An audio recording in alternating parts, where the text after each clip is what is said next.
तो श्री चैतन्य चरितामृत में आदि लीला में महापुरुष श्री नित्यानंद प्रभु का वर्णन आता है। अध्याय 5 जो है वो नित्यानंद प्रभु, आदि लीला का जो 5वां अध्याय है, वो श्रील कृष्णदास कविराज गोस्वामी ने नित्यानंद प्रभु की जो जो उनकी जो महिमा है उसके वर्णन पे ही वो किया है पूरा अध्याय। तो श्रीमद् भागवतम में वर्णन आता है कि कलयुग में भगवान का अवतरण होगा, और वो भगवान का अवतरण जो होगा वो कृपामयी रूप में होगा। यज्ञ संकीर्तन प्रायर यजंति ही सुमेधशा, उनका जो कीर्तन होगा वो केवल यज्ञ, उनका यज्ञ जो होगा वो जो होगा केवल जो होगा वो संकीर्तन होगा। तो कृष्ण वर्णम तुषा कृष्णम संग उपंगास्त्र पार्षदम यज्ञ संकीर्तन प्रायर यजंति ही सुमेधशा। तो उस कलयुग में भगवान जो होंगे वो अवतरित होंगे, परंतु वो उनके जो अस्त्र शस्त्र होंगे वो कुछ अलग होंगे बाकी युगों के अपेक्षा में। तो इस कल तो भगवान कृष्ण जो हैं, भगवान कृष्ण जो है एते चांश कला पुंसा कृष्णस्तु भगवान स्वयं, वही सभी अवतारों का उद्गम है। तो भगवान कृष्ण जो है वो, उनकी परिस्थिति इस प्रकार से है, जो इस भौतिक जगत के पार जो वैकुंठ लोक होते हैं, जो आध्यात्म जगत है, आध्यात्म जगत में जो लोक हैं वो सारे वैकुंठ कहलाते हैं। इन वैकुंठों में जो सर्वोपरि लोक है वह कहलाते हैं भगवान कृष्ण के लोक, कृष्ण लोक। और ये कृष्ण लोक जो है ये तीन जो है तीन लोकों में विभाजित हैं, अर्थात गोलोक या व्रज या वृंदावन, और दूसरे हुए मथुरा, और तीसरे हुए द्वारका। द्वारका और मथुरा में भगवान कृष्ण स्वयं ही वास करते हैं, और परंतु अपने प्रकाश रूप में। तो भगवान कृष्ण जो है, जो पूरी जो ये जो सृष्टि का जो निर्माण होता है, आध्यात्मिक या भौतिक जो सृष्टि है, ये निर्माण भगवान स्वयं नहीं करते हैं। भगवान कृष्ण केवल लीला पुरुषोत्तम है। भगवान कृष्ण केवल अपनी लीलाओं में व्यस्त हैं। वो संसार में और किसी वस्तु की तरफ ध्यान नहीं देते। ये जो सृष्टि का कार्य है ये भगवान अपने प्रकाश रूप में करते हैं। ये भगवान का जो प्रकाश रूप है, यह क्या होता है? जो भगवान जब कार्यरत होना चाहते हैं तो प्रकाश रूप में अवतरित होते हैं। और ये प्रकाश रूप जो है ये शिव बलदेव के रूप में प्रकट होता है। अर्थात ये सृष्टि जो पूरी की पूरी है, इसमें जो भी कार्य हो रहा है ये बलदेव की शक्ति से हो रहा है, इसीलिए उन्हें बलदेव कहा जाता है। इस भौतिक जगत में जो कर्मी है वो बल का अर्थ समझते हैं शारीरिक बल। इसीलिए वो तरह तरह के जो हैं वो प्रपंच रचते हैं शरीर को सुडौल बनाने के लिए, परंतु उससे कोई लाभ नहीं होने वाला, क्योंकि असली बल जो है वो श्री बलदेव से आता है। इसीलिए आयुर्वेद और योग में भी कहा गया है कि यदि शक्ति प्राप्त करनी है तो आध्यात्मिक बल को बढ़ाना होगा। इस पे विचार कीजिएगा, भौतिक और आध्यात्मिक में कोई अंतर नहीं होता है। आध्यात्मिक भौतिक एक ही होते हैं, क्योंकि आध्यात्म से ही भौतिक उत्पन्न हो रहा है। ऐसा नहीं है कि भौतिक अलग है आध्यात्म अलग है। भौतिक जो है, जिसे हम भौतिक या अध्यात्म कहते हैं, वह केवल चेतना का एक रूप होता है। यदि चेतना अहंकार की है तो वो भौतिक हो जाता है, यदि वह चेतना आध्यात्म की है तो आध्यात्मिक हो जाता है। इसीलिए यह शरीर, यह संसार, यह भौतिक या आध्यात्मिक केवल चेतना के अनुरूप होता है। इसको हम ये नहीं कह सकते कि ये वस्तु भौतिक है या ये वस्तु आध्यात्मिक है। उसका प्रयोग किस प्रकार से हो रहा है, उसके पीछे चेतना क्या है, उससे उसका जो है हम कर सकते हैं, उसका पहचान कर सकते हैं। तो यह जो बल है, यह बल जो है बलदेव से ही आता है। और ये बलदेव जो हैं ये कितने बलशाली, इसे समझने का हम थोड़ा प्रयास करें। तो भगवान बलराम जो हैं वो अलग अलग रूप में प्रकट होते हैं। वो हमेशा, जैसे हम कह रहे हैं, यज्ञ कृष्ण वर्णम तुषा कृष्णम संग उपंग आस्त्र पार्षदम, तो संग और उपंग के साथ आते हैं भगवान। तो भगवान कभी अकेले अवतरित नहीं होते हैं। तो उनका जो प्रकाश रूप उनके साथ अवतरित होता है वह बलदेव है हमेशा। इसीलिए जब कृष्ण आते हैं तो बलराम के रूप में प्रकट होते हैं, और जब अ, राम भगवान राम के रूप में अवतरित होते हैं तो लक्ष्मण के रूप में प्रकट होते हैं। कभी बलदेव जो है भगवान के गुरु बन के आते हैं, तो कभी वो भगवान के सेवक होते हैं। जैसे हम कृष्ण लीला में देखते हैं कि कृष्ण और बलराम जब बालकों के साथ खेलते थे चरागाह में, गाय गैयों को चराते हुए, तो वो कभी कभी कुश्ती लड़ रहे होते थे। फिर बलराम कभी कभी थक के सो जाते थे, विश्राम करने लगते थे। तो कृष्ण उनके चरणों की सेवा करते थे। किसी किसी बालक की गोद में, किसी सखा की गोद में वो सर रख के सो जाते थे बलराम, विश्राम करते थे। तो कृष्ण उनके चरणों की सेवा करते थे, क्योंकि उनके बड़े भाई थे। परंतु वहीं पर हम कभी कभी देखते हैं कि कभी कभी कृष्ण की सेवा कर रहे होते थे बलराम। तो इस प्रकार से कृष्ण और बलराम में कोई अंतर नहीं है, और ये भेदभाव करना भी नहीं चाहिए। यदि हम समझना चाहें तो कृष्ण जो है वो स्वयं, वो केवल नित्य, वो अपनी नित्य लीला में व्यस्त है। और बलराम जो है वो सभी प्रकार के कार्यों में कार्यरत हैं, परंतु है वो एक ही भगवान, दोनों। इसलिए कभी उनके बीच में भेदभाव नहीं करना चाहिए। तो यह बलराम जो है, यह बलराम जो है ये चतुर्भुज, जो भगवान के जो जो जो चार जो प्रमुख अवतार हैं, उनके स्तोत्र हैं। अनिरुद्ध, संकर्षण, चतुर्व्यूह, हाँ, अनिरुद्ध, संकर्षण, प्रद्युम्न तथा वासुदेव। इन चार में से चार द्वितीय चतुर्व्यूह का की उत्पत्ति होती है। अनिरुद्ध, संकर्षण, प्रद्युम्न, वासुदेव। इस द्वितीय चतुर्व्यूह में जो संकर्षण है, उनसे कारणोदक्षाई विष्णु अथवा महाविष्णु की उत्पत्ति होती है। यह कारणोदक्षाई विष्णु जो है, यह ये जो है, ये गर्भोदक, ये कारणोदक सागर में विश्राम कर रहे होते हैं। ये कारणोदक सागर जो है, और ये जो जो विश्व है, ये यहाँ सब कुछ आध्यात्म है। यहाँ पर भी जल, अग्नि, पृथ्वी, वायु, आकाश, यह सब है, परंतु यह सब आध्यात्मिक है। कारणोदक सागर जो है उसमें जल है, परंतु वह जल आध्यात्मिक जल है। और यही जल जो है इस धरती पर गंगा के रूप में प्रकट होता है। इसीलिए गंगा के पानी को अमृत कहा जाता है। हालांकि आप जाएंगे गंगा देवी के पास तो आपको जल जो है भौतिक ही दिखेगा। यदि आपको जल से डर लगता है, तैरना नहीं आता, तो आपको डर भी लगेगा। परंतु यह जल शुद्ध आध्यात्मिक है, यह भौतिक नहीं है। यह भगवान के चरणों से ही उत्पन्न होकर संसार में प्रकट हो रहा है। ये कारणोदक्षाई विष्णु जब इस संसार का निर्माण शुरू करते हैं, तो प्रकृति को वो मथते हैं। जैसे हम दही को मथते हैं तो उसमें से मक्खन निकलता है, उसी प्रकार से इस प्रकृति को जब कारणोदक्षाई विष्णु मथते हैं, तो इससे तरह तरह के विश्व प्रकट होते हैं। इन विश्वों में अंधेरा होता है, इन संसारों में अंधेरा होता है, इसलिए कारणोदक्षाई विष्णु स्वयं इनके अंदर अवतरित हो जाते हैं। और ये अवतार जो होते हैं, ये कहलाते हैं गर्भोदक्षाई विष्णु। इस संसार के अंधकार को देख के विष्णु अपने ही शरीर से अपना पसीना प्रकट करते हैं, और इस विश्व को आधा भर देते हैं। और यह कहलाता है गर्भोदक सागर। रात्रि के समय आप देख सकते हैं, मतलब आप काले आसमान में आपको जो दिख रहा है वो गर्भोदक सागर के अंश दिख रहे हैं आपको। ये गर्भोदक सागर को आधा भर देते हैं, और उसमें वो अपनी शैया बना के लेट जाते हैं, जहां स्वयं संकर्षण जो है उनके उनका वास बन के बैठ जाते हैं, शेषनाग के रूप में। और वहां से उनकी जो नाभि है, वहां से कमल उत्पन्न होता है, जिसमें 14 लोक प्रविष्ट होते हैं, ब्रह्मलोक से लेके पाताल तक। इन लोकों के बीच में एक सागर होता है, सागर, क्षीर सागर। यह क्षीरोदक्षाई विष्णु जो है हर जीव के परमात्मा है। तो हम समझ सकते हैं कि विश्व कितना बड़ा है, और इसमें भगवान कितने रूप में अवतरित होते हैं। तो ये सारा संसार भगवान महाविष्णु की कृपा से चल रहा है, नारायण की कृपा से। और इन सब कृपा का जो स्तोत्र है, इन सब अवतारों का जो स्तोत्र है, वह श्री बलदेव है। और यही बलदेव जो है, यह श्री नित्यानंद प्रभु के रूप में हमारे संसार में प्रकट हुए हैं। हमने जैसे कल देखा था कि बलदेव ही गुरु तत्व है। ये जो शब्द गुरुत्वाकर्षण, जिसको हम ग्रेविटी कहते हैं, गुरुत्वाकर्षण, ये शब्द गुरु शब्द से ही आता है, इसका मूल गुरु ही है। और यह मूल गुरु जो है, ये बलराम है, जो कि नित्यानंद प्रभु के रूप में प्रकट हुए हैं। तो यह जानना आवश्यक क्यों है?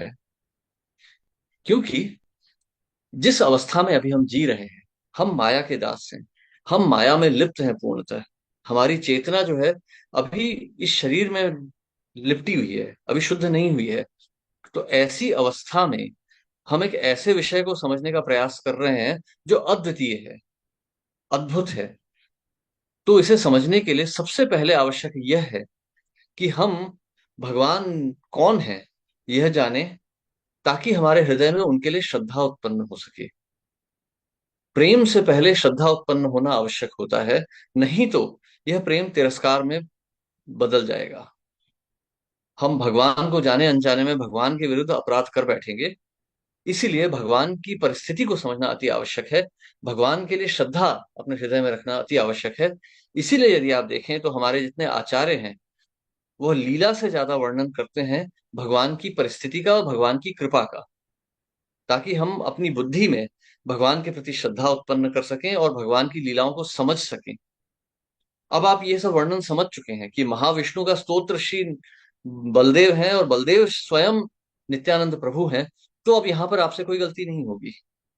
अब आप तो आप समझ सकते हैं कि इतने महान जो नित्यानंद प्रभु हैं, वो इस संसार में कुछ भी करें, उनका नित्य अधिकार है। हालांकि नित्य आनंद है वो, लेकिन उनका नित्य अधिकार है ये कि वो इस संसार में कुछ भी कर सकते हैं, क्योंकि ये संसार उनकी स्वयं की उत्पत्ति है। ये स्वयं उनकी ही जो है, उनकी ही प्रॉपर्टी है ये संसार।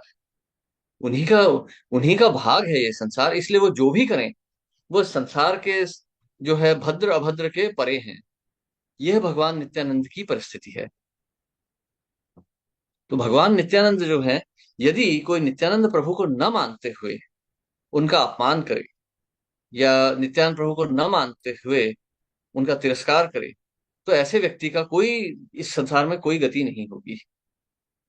क्योंकि नित्यानंद प्रभु ही सभी कृपा का स्तोत्र है संसार में। गुरु तत्व है ना, कल भी हमने देखा था। तो गुरु तत्व है। गुरु तो स्वयं भगवान का अंश होते हैं, भगवान का सेवा अवतार होते हैं। तो भगवान नित्यानंद जो है वो असीम कृपा का स्तोत्र है, असीम कृपा का सागर है। तो इसी संदर्भ में हम भगवान की कुछ लीलाओं का वर्णन सुनते हैं। तो श्रील कृष्णदास कविराज गोस्वामी श्री नित्यानंद प्रभु की जो जो कृपा है उसका वर्णन सबसे पहले अपने ही जीवन से शुरू करते हैं। वो यह कह रहे हैं कि यह जो चैतन्य चरितामृत भी आई है, जिससे हम श्री चैतन्य महाप्रभु की जीवन, उनकी शिक्षाएं, उनकी लीलाओं का वर्णन समझ सकते हैं, यह स्वयं नित्यानंद प्रभु की कृपा है। श्री चैतन्य चरितामृत नित्यानंद प्रभु की कृपा ही है जो प्राकट्य रूप में हमारे सामने है। श्रील कृष्णदास कविराज गोस्वामी नवद्वीप के वासी थे, नवद्वीप मंडल के वासी थे। उनके भाई जो थे, तो वो नवद्वीप में रहते थे और वो महाप्रभु के अनुयायी थे। उनके भाई भी महाप्रभु के अनुयायी थे। तो उस समय में एक भक्त हुआ करते थे, श्री नित्यानंद प्रभु के एक शुद्ध भक्त हुआ करते थे, जिनका नाम था मीना केतन रामदास। मीना केतन रामदास जो थे, उनकी विशेषता ये थी कि उनके हृदय से भगवान के प्रेम का सागर हमेशा उमड़ता रहता था, और यह उनकी आंखों से अश्रुधारा बन के नित्य बहता रहता था। और उनकी एक विशेष कृपा ये थी कि यदि कोई भी उनकी तरफ एक दृष्टि डाल दे तो उसका हृदय प्रेम से गदगद हो जाएगा। जो व्यक्ति भी मीना केतन रामदास की तरफ देख लेता एक बार, तो उसके स्वयं की आंखों से भगवान के प्रेम के आंसू बहने लगते। ये मीना केतन रामदास की का महत्व था। ये मीना केतन रामदास जो थे, ये स्थान अलग अलग स्थानों में विचरण करते रहते थे। भगवान की लीलाओं का गायन करते थे, भगवान की लीलाओं का वर्णन करते थे, और भगवान के प्रेम में हमेशा डूबे रहते थे। तो एक दिन ये मीना केतन रामदास जो थे, ये कृष्णदास कविराज गोस्वामी के घर में आए, जहां पर जो एक ब्राह्मण थे वो भगवान की सेवा कर रहे थे। तो ये जो ब्राह्मण थे, ये इन्होंने मीना केतन रामदास को देखा तो अवश्य, परंतु सेवा में लगे रहे, इन्होंने इनका आदर नहीं किया। यह देखकर मीना केतन रामदास को अति दुख हुआ, और उन्होंने कहा कि देखो, ये एक और रोमहर्षण खड़ा है यहाँ पे। रोमहर्षण जो थे, उन्होंने बलदेव का अनादर किया था, और यहाँ पर देखो ये ब्राह्मण जो है अब ये नित्यानंद प्रभु का अनादर कर रहा है। मीना केतन रामदास जो थे अहंकारी नहीं थे। उन्हें कोई अपने कोई आदर अनादर की कोई वो चिंता नहीं थी, परंतु अपने आप को वो हमेशा नित्यानंद प्रभु का नित्य दास मानते थे। यही मानते थे कि मैं नित्यानंद प्रभु का सेवक हूँ। तो जब उनका अपमान हुआ तो उन्होंने स्वयं के लिए नहीं माना उसको। उन्होंने यह सोचा कि ये जो ब्राह्मण है, ये नित्यानंद प्रभु का अपमान कर रहा है, नित्यानंद प्रभु के सेवक का अपमान कर रहा है। ऐसा सोच के उन्होंने, लेकिन बुरा, ज्यादा बुरा नहीं माना। वो भगवान की लीलाओं में लग गए, लीलाओं के वर्णन में, और उसके बाद उस स्थान से चले गए सबको आशीर्वाद देते हुए। इसी समय में उनका जो था, कृष्णदास कविराज गोस्वामी के जो भाई थे, उनके साथ थोड़ा सा जो था, एक एक प्रकार से कहेंगे, एक मनमुटाव हो गया। क्योंकि कृष्णदास कविराज गोस्वामी के जो भाई थे, वो चैतन्य महाप्रभु की तो सेवा करते थे, उन्हें तो भगवान मानते थे, परंतु वो नित्यानंद प्रभु को नहीं मानते थे। जब उनका मीना कीर्तन रामदास रामदास के साथ झगड़ा हुआ, तो कृष्णदास कविराज गोस्वामी ने उन्हें डांटा। उन्होंने कहा कि इस प्रकार से आप ये जो है एक पाखंडी क्यों बन रहे हैं। या तो आप नास्तिक बन जाइए, दोनों ही भाइयों को मत मानिए, चाहे गौर निताई दोनों का ही आप, दोनों को ही आप मत मानिए, या फिर आप शुद्ध आस्तिक बनिए और दोनों को मानिए भगवान का अवतार। ये एक प्रकार से आप एक को मानते हैं दूसरे को नहीं, ये तो पाखंड हुआ। ऐसा बोल के कृष्णदास कविराज गोस्वामी जो थे, वो वो निद्रा में चले गए। और इस प्रकार से ये पाखंड करने के कारण नित्यानंद प्रभु के जो बड़े भाई थे उनका पतन हो गया। तो जब इस प्रकार से उन्होंने अपने भाई को डांट लगाई, और वो थोड़ा सा विश्राम करने गए, तो उनके स्वप्न में श्री नित्यानंद प्रभु स्वयं प्रकट हुए। उन्होंने देखा कि नित्यानंद प्रभु का शरीर बहुत अतिकाय शरीर है। वो सुंदर काले रंग का शरीर है, जिसमें नीले वस्त्रों से ढका हुआ है। उनके हाथों में चूड़ियां और कड़े हैं, उनके माथे में, उनके सर पे पगड़ी है। उनका शरीर जो था वह चंदन से लिपटा हुआ था, और उन्होंने बहुत सुंदर तिलक लगा रखा था। उनकी आंखें बहुत सुंदर थीं, और उनके दांत जो थे अनार के दानों जैसे दिख रहे थे, क्योंकि वह पान चबा रहे थे। उनके हाथ में एक लाल रंग की छड़ी थी। और नित्यानंद प्रभु के जो पैर थे, उसके इर्द गिर्द जो ये भंवरे थे, ये मंडरा रहे थे उनके चरण कमलों के इर्द गिर्द। और यही नहीं, उनके चरणों के इर्द गिर्द जो थे, अलग अलग उनके जो पार्षद थे, वह भी गोपों के रूप में सजे धजे थे। भगवान के जैसे भगवान कृष्ण के बाल गोपाल होते हैं, उसी प्रकार से वो सजे धजे थे। और वो सब भगवान की लीलाओं का गायन कर रहे थे। और नित्यानंद प्रभु बहुत ही बहुत ही भीनी और एक सुंदर मुस्कान से उन्हें देख रहे थे। और उन्होंने कहा कि हे कृष्णदास, अब तुम तुरंत वृंदावन चले जाओ, वहां तुम्हारे हृदय की सारी इच्छाएं पूरी हो जाएंगी। तो कृष्णदास कविराज गोस्वामी का जब ये स्वप्न टूटा, वो उठे, तो वो अति प्रसन्न हुए, उनके हृदय में बहुत प्रसन्नता हुई। और उन्होंने ये मान लिया कि ये श्री नित्यानंद प्रभु का आशीर्वाद है। और उन्होंने उसे यह भी माना, उन्होंने उसे संन्यास लेने का आदेश भी मान लिया। तुरंत उन्होंने इस संसार को त्याग दिया, और वो वृंदावन की तरफ निकल पड़े। और वृंदावन पहुंच के उन्हें बहुत प्रसन्नता हुई, उन्हें बहुत आनंद की अनुभूति हुई। और यहाँ पर उन्होंने आके भक्तों से जब मिले वो, तो भक्तों ने उनसे जो थी, इस प्रकार से उनसे यह सेवा की मांग की कि वो महाप्रभु की लीलाओं का वर्णन करें, जो श्री चैतन्य चरितामृत के रूप में आज हमारे सामने प्रकट हैं। तो कृष्णदास कविराज गोस्वामी जो थे, श्री मदन मोहन जी की कृपा याचना के लिए गए। और वहां पे उन्होंने जब मदन मोहन जी से प्रार्थना की, तो मदन मोहन जी ने उन्हें आशीर्वाद दे दिया। और उस आशीर्वाद के कारण वो फिर श्री चैतन्य चरितामृत प्रेम से लिख पाए। तो यह नित्यानंद प्रभु की कृपा है, जिससे, तो तो ये नित्यानंद प्रभु की कृपा किस प्रकार हुई। नित्यानंद प्रभु जो है, वो हमेशा भगवान के सेवक रहते हैं। वो हालांकि चैतन्य महाप्रभु से बड़े थे आयु में। श्री नित्यानंद प्रभु जो थे, माधवेंद्र पुरी के शिष्य थे। वो हालांकि आयु में भगवान से बड़े थे, परंतु अपने आप को वो भगवान का शिष्य मानते थे। और कभी कभी वो भगवान के गुरु की तरह रहते थे, कभी कभी भगवान के शिष्य की तरह से। इसीलिए नित्यानंद प्रभु की लीलाओं को समझना थोड़ा कठिन हो जाता है। हालांकि उनका हृदय एक छोटे बालक के समान था। उनके दो विवाह हुए थे, उनके बाद उनके अपने बच्चे भी थे, परंतु नित्यानंद प्रभु हमेशा एक छोटे बालक की जैसी चेतना में रहते थे। तो नित्यानंद प्रभु ने इस प्रकार से चैतन्य महाप्रभु को अपना गुरु माना था, और उनके आदेश अनुसार चलते थे।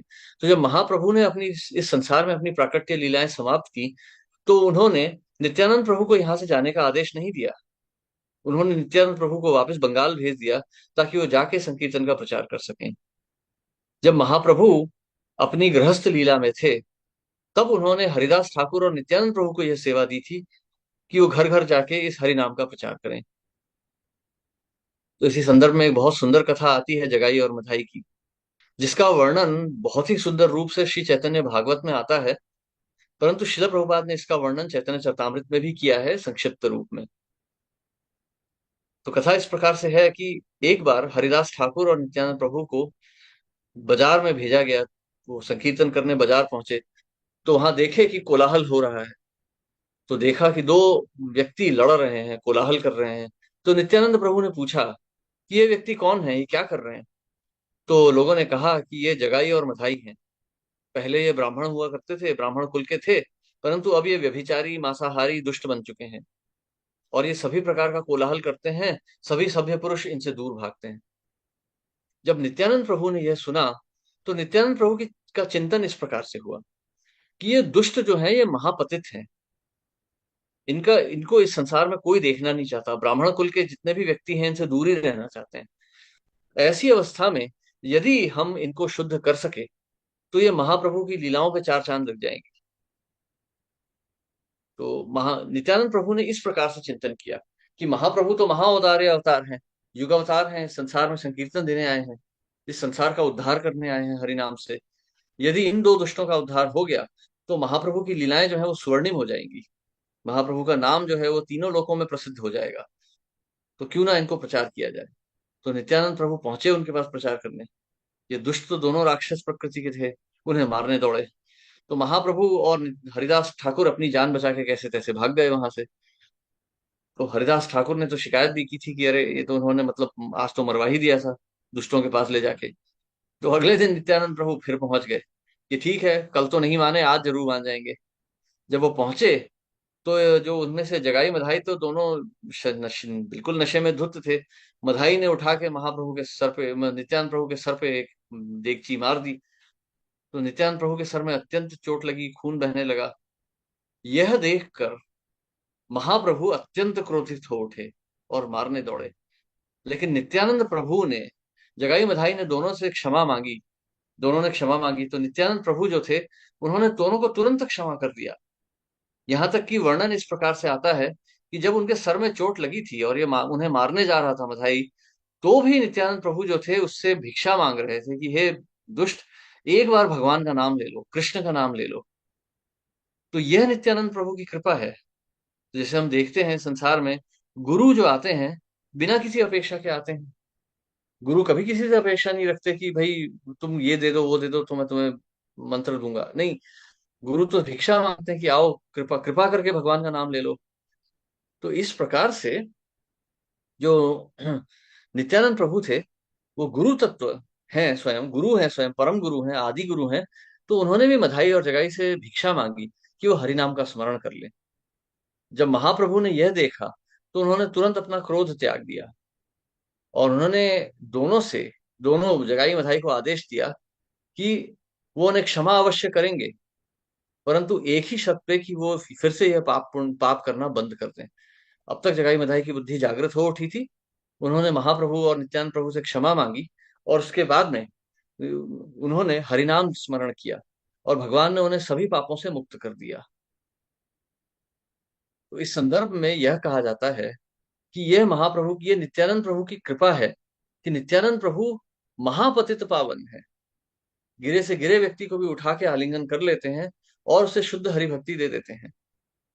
परंतु महाप्रभु की और नित्यानंद प्रभु की इन लीलाओं को, इनको हमें जो है बहुत हल्का नहीं मानना चाहिए। हमें ये नहीं सोचना चाहिए कि ये तो महाऔदार्य हैं, हमें मान जाएंगे, ऐसा नहीं है।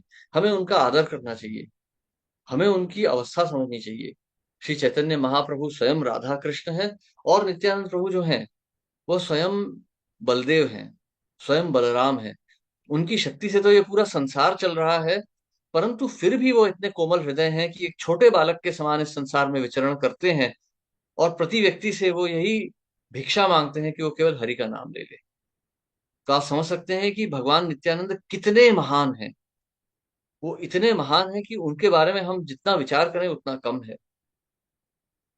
इसलिए नित्यानंद प्रभु की कृपा के बिना गौरांग नहीं मिल सकते, और गौरांग की कृपा के बिना राधा कृष्ण नहीं मिल सकते। तो यदि कोई व्यक्ति ऐसा सोचता है कि वह भगवान राधा कृष्ण को प्राप्त कर लेगा या महाप्रभु को स्वयं प्राप्त कर लेगा अपने बल से, तो यह केवल एक मिथ्या है। क्योंकि भक्ति जो है वो अर्जित नहीं की जाती है। भक्ति जो होती है कृपा के रूप में मिलती है, भिक्षा के रूप में मिलती है। परंतु नित्यानंद प्रभु इतने औदार्य हैं कि वो इस भक्ति को, शुद्ध भक्ति को, वह मुफ्त में बांट रहे हैं सबको, जो चाहे ले ले। जैसे हमने कल भी देखा था कि गौर बोले निताई दे शकले संबल। यदि आप महाप्रभु की सेवा करना चाहते हैं तो नित्यानंद प्रभु आपको सभी प्रकार की सहायता देंगे। श्रद्धा मूल्य शब्द नाम से ही हाटे ते बिकाए। तो माँ भक्ति विनोद ठाकुर गा रहे हैं, बड़ो सुखेर खबर गाए, बड़ो सुखेर खबर गाए। सुरभि कुंजेते नामेर हाट खुले छे, खोड़ा निताई खोड़ा निताई। बड़ो मोजार कोथा ताई, बड़ो मोजार कोथा ताई, श्रद्धा मूल्य शुद्ध नाम से ही हाटे ते बिकाई। तो नित्यानंद प्रभु ने जो है बाजार में नाम का हाट लगा रखा है। जो भी श्रद्धावान व्यक्ति है, केवल एक बार शुद्ध रूप से महाप्रभु का नाम ले ले तो ये नित्यानंद प्रभु उसे सभी प्रकार की सहायता देंगे, उसे शुद्ध भक्ति दे देंगे उसके हृदय में। तो यह नित्यानंद प्रभु का हृदय है। यह भगवान का हृदय है जो फूल की पंखुड़ी से भी ज्यादा कोमल होता है। इस प्रकार से यदि हम नित्यानंद प्रभु का स्मरण करें और उनकी लीलाओं पर विचार करें, तो हम पाएंगे कि हमारा हृदय कितना शुद्ध स्वयं होगा। परंतु यहाँ पर कृपा करके एक बात का ध्यान दीजिएगा, यहाँ पर एक छोटी सी चेतावनी मैं देना चाहूंगा। जैसे भगवान की लीलाएं असीम हैं, परंतु इस संसार में बहुत प्रदूषण है। यहाँ पर मद मोह लोभ सब भरे पड़े हैं। तो ऐसे बहुत व्यक्ति हैं इस संसार में जो भगवान के नाम का व्यवसाय चलाते हैं, और क्योंकि वो जानते हैं कि इस संसार में लोग भावुक होते हैं, इसलिए वो हमारे भावों को जागृत करके हमारा फायदा भी उठाना चाहेंगे। ऐसे व्यक्ति सहजिया मायावादी के रूप में माने जाते हैं, इस रूप में जाने जाते हैं, पाखंडी। तो इसीलिए, और ऐसे व्यक्ति जो हैं इनका मुख जो होता है वो विषैले सर्प के मुख के समान होता है। जैसे चैतन्य महाप्रभु कहते हैं कि हरि कथा तो शुद्ध है, अमृत है, परंतु यही हरि कथा यदि किसी अभक्त के मुंह से निकल के आए, किसी दुष्ट व्यक्ति के मुख से निकल के आए, तो वह जहर बन जाती है। जैसे सर्प के मुंह से लगा दूध जो होता है मीठा ही होगा परंतु जहरीला होगा, उसी प्रकार से भगवत कथा यदि अभक्त के मुंह से निकले तो वो मीठी तो लगेगी परंतु जहरीली होगी। हमारी चेतना को वह जहर बना देगी, हमारी चेतना को दूषित कर देगी। इसीलिए मेरी आपसे केवल एक ही यह विनती है कि जब आप चैतन्य महाप्रभु, राधा कृष्ण, नित्यानंद प्रभु या किसी आचार्य की लीला सुनना चाहते हैं, तो केवल मान्य स्तोत्रों से ही सुने। जैसे श्री चैतन्य चरितामृत में चैतन्य महाप्रभु की समस्त लीलाएं हैं, नित्यानंद प्रभु के भी समस्त वर्णन आते हैं, आप वहीं से पढ़िए। ऐसी बहुत सी पुस्तकें हैं, ऐसे बहुत से वाचक आ चुके हैं जो महाप्रभु की और ब्रज की और मायापुर की लीलाएं सुनाएंगे, परंतु हम उनके चरित्र को नहीं जानते। और यदि हम उनके चरित्र को नहीं जानते हैं तो हम यह भी नहीं जानते कि वो शुद्ध हैं कि नहीं है। और ऐसे समय में कोई लीला किसी के भी मुख से सुनना हमारे लिए हानिकारक हो सकता है, हमारी स्वयं की चेतना खराब हो जाएगी। तो यदि आप महाप्रभु नित्यानंद प्रभु की लीलाओं को और गहराई से समझना चाहते हैं, मेरी आपसे यही विनती रहेगी कि आप श्री चैतन्य चरितामृत पढ़िए। वहां पर कृष्णदास कविराज गोस्वामी ने बहुत प्रेम से इन सब लीलाओं का वर्णन किया है, और उनका विस्तृत रूप से वर्णन श्रील प्रभुपाद ने अपने तात्पर्यों में किया है। आप उन्हें अवश्य पढ़िए, तो आप पाएंगे कि आपके स्वयं के जीवन में कितना बड़ा चमत्कार होगा। आप जो भी शिक्षाएं सुन रहे हैं चैतन्य महाप्रभु की, कृष्ण की, और बलदेव की और नित्यानंद प्रभु की, इन शिक्षाओं को अपने जीवन में उतारने का प्रयास कीजिए। हम्म, श्री कृष्ण बलराम कितने महान हैं, यह जानकर उनके लिए हृदय में श्रद्धा रखिए, और वो कितने कृपालु हैं यह जान के अपने हृदय को गदगद कीजिए। अपने हृदय को पिघलने दीजिए भगवान की सेवा में। और जब आप इस प्रकार से भगवान की सेवा करेंगे तो आप पाएंगे कि आप बहुत ही शीघ्र शुद्ध भक्ति को प्राप्त होंगे। ये संसार की जो अवांछित इच्छाएं हमारे हृदय में भर गई हैं, काम, क्रोध, लोभ, मोह, ये सारी हमारे मन से, ये सारी इच्छाएं निकलती चली जाएंगी। हमारा मन शुद्ध होता चला जाएगा। हरि नाम का स्मरण कीजिए। जैसे हम कहते हैं ना, जय जय श्री चैतन्य प्रभु नित्यानंद, जय द्वैत चंद्र जय गौर भक्त वृंद। तो बहुत ध्यान से जब इस नाम का स्मरण कर रहे हैं, प्रेम से कीजिए। गौर निताई इस संसार में हमारे उद्धार के लिए ही आए हैं, तो बहुत प्रेम से उनके नाम का स्मरण कीजिए। जय श्री कृष्ण चैतन्य प्रभु नित्यानंद, श्री अद्वैत गदाधर शिवास आदि गौर भक्त वृंद। तो ये जो पंच तत्व मंत्र है, इससे इससे आपका हृदय शुद्ध हो जाएगा। शिल प्रभुपाद तो ये भी कहते हैं कि ये पंच तत्व मंत्र ही स्वयं में मतलब पूर्ण है हमें, हमारी शुद्ध भक्ति के लिए। परंतु हम हरे कृष्ण का जप करते हैं क्योंकि चैतन्य महाप्रभु ने आदेश दिया है। तो आप समझ सकते हैं कि ये जो पंच तत्व हैं, ये कितने महत्वपूर्ण है हमारी भक्ति के लिए। तो बहुत गहराई से इनका अध्ययन कीजिए, इनकी शिक्षाओं का अध्ययन कीजिए। एक शिक्षक क्या पढ़ाता है वो ज्यादा महत्वपूर्ण है, बजाय इसके कि शिक्षक का जीवन कैसा है। शिक्षक शिक्षक का जीवन और चरित्र महत्वपूर्ण हो सकते हैं, परंतु शिक्षाएं अधिक महत्वपूर्ण होती हैं। उसी प्रकार से भगवान का जीवन और लीलाएं तो महत्वपूर्ण है, परंतु भगवान की शिक्षा उससे ज्यादा महत्वपूर्ण होती है, क्योंकि शिक्षा से हमें भगवान का आदेश मिल रहा है। शिक्षा हमारा भगवान के साथ पहला संपर्क है। तो आप भगवान की शिक्षाओं को पढ़िए, भगवत गीता, भागवतम, चैतन्य चरितामृत प्रेम से पढ़िए, अपने हृदय को शुद्ध कर लीजिए। भगवान कहते हैं ना, तेषाम सतत युक्ता नाम भजताम प्रीति पूर्वकम ददामी बुद्धि योगम तम ये न माम उपयांति ते। जो प्रेम और श्रद्धा से नित्य रूप से मेरी सेवा करेगा, ऐसे व्यक्ति को मैं ऐसी बुद्धि दूंगा जिससे वो मेरे पास आ सकता है। उसी प्रकार से भगवान ने गीता के अंत में भी यही कहा है ना, मन मना भव मद भक्तो मद्याजी माम नमस्कुरु मामे वैश्यसी सत्यम ते प्रतिजाने प्रियोसी में। अर्थात मेरा नित्य मेरा स्मरण करो, मेरी पूजा करो, मेरी अर्चना करो। आप मेरे पास स्वयं लौट के आओगे, मैं आपको आश्वासन देता हूं, क्योंकि आप मुझे अति प्रिय हो। तो यही जो कृष्ण है वही बलराम है, वही बलराम और कृष्ण जो हैं वो गौर और निताई हैं, और वही हमसे प्रेम करते हैं, आपसे प्रेम करते हैं। इस प्रकार से चिंतन कीजिए, श्रद्धा से और प्रेम से।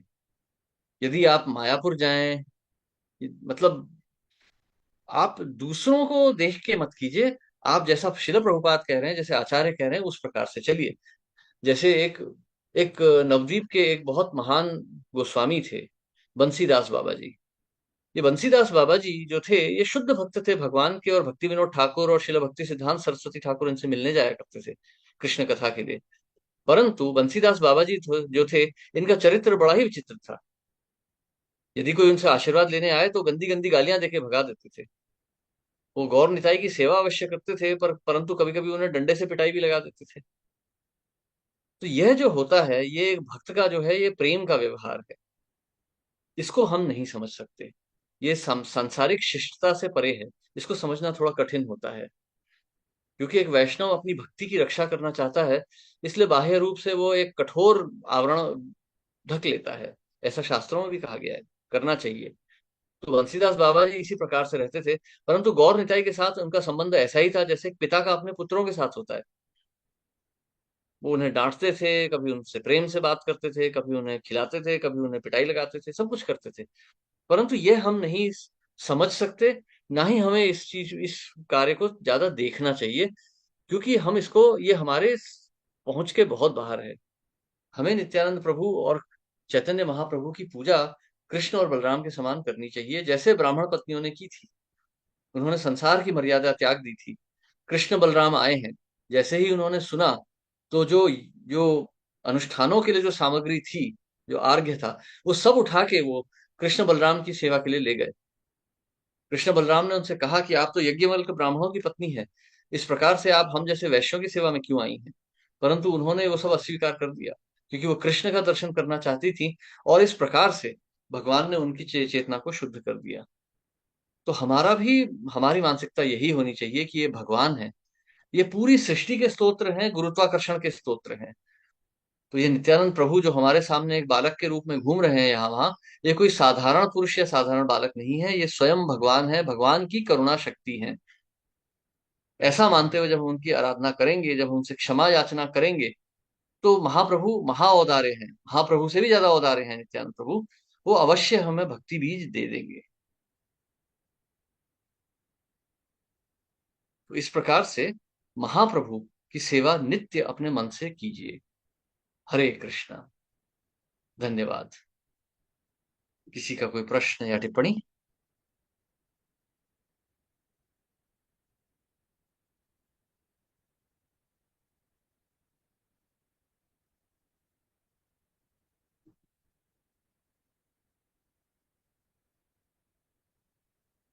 हरे कृष्णा।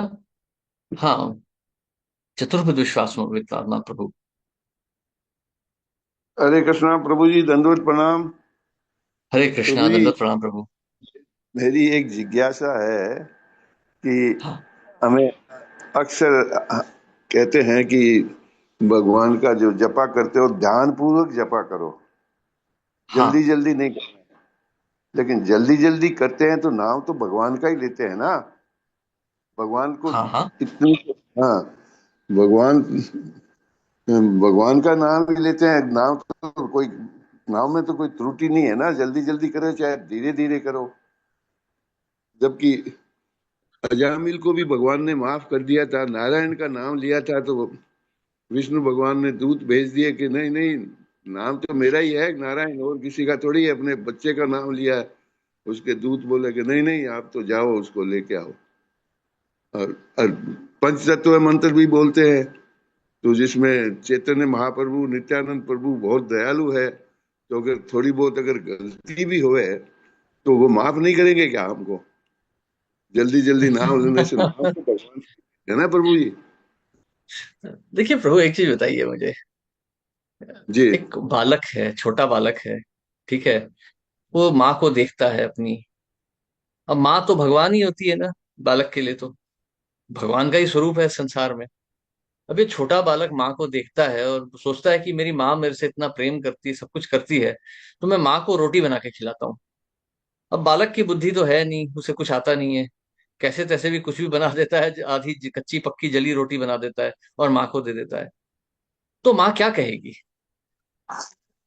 माँ डांटेगी, पीटेगी, क्या बकवास बनाई है, सीख के आओ, बदले रोटी बनाना सीखो फिर खिलाना। माँ ऐसा कहेगी?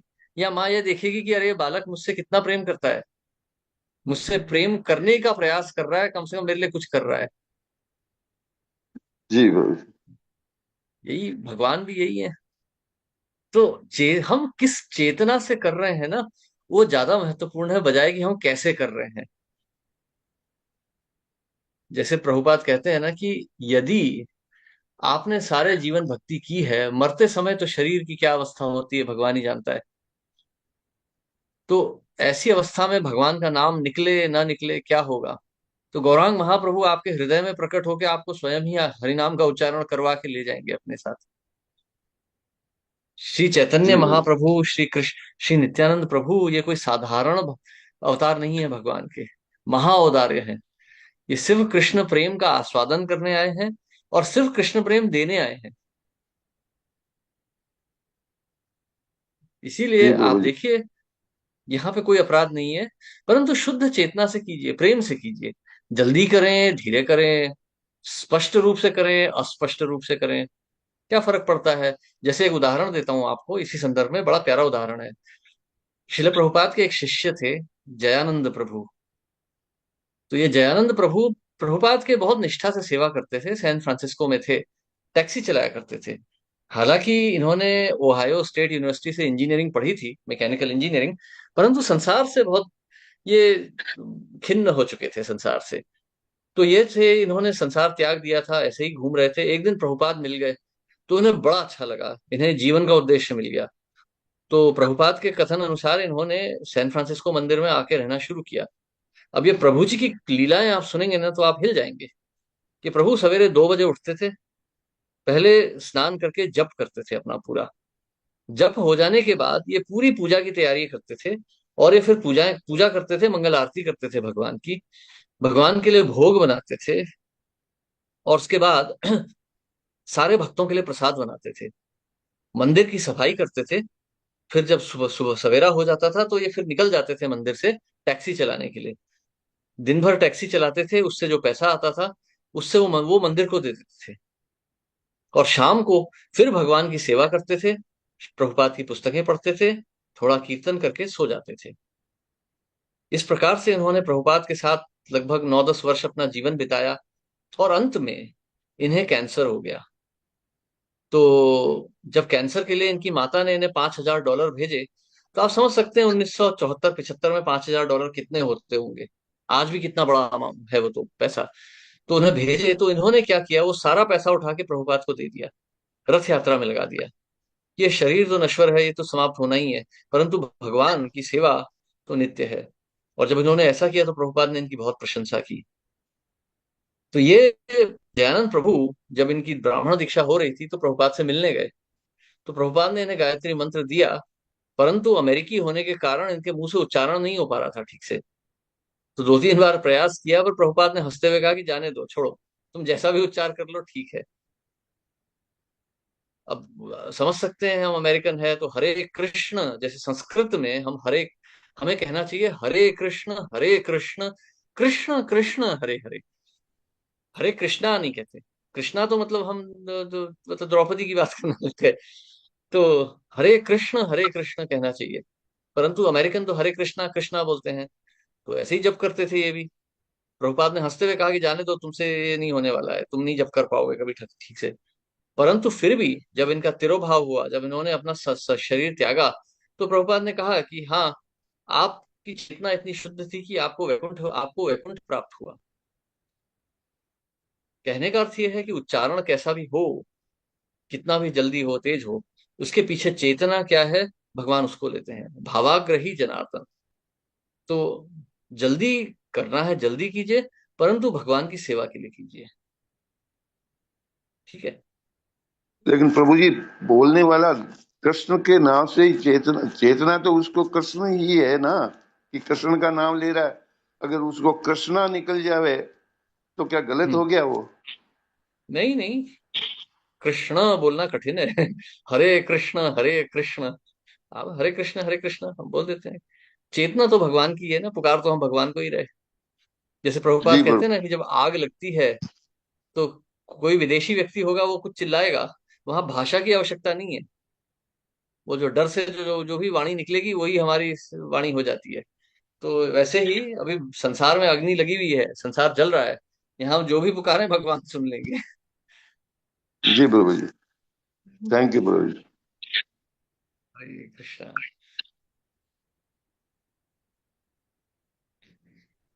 हरे कृष्णा। हाँ, और किसी का कोई प्रश्न है या टिप्पणी?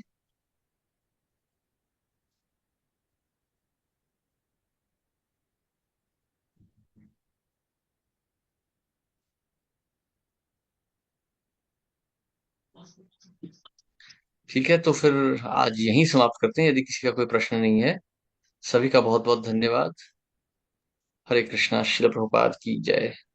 हाँ, ललिता माता जी, आपका कुछ है प्रश्न?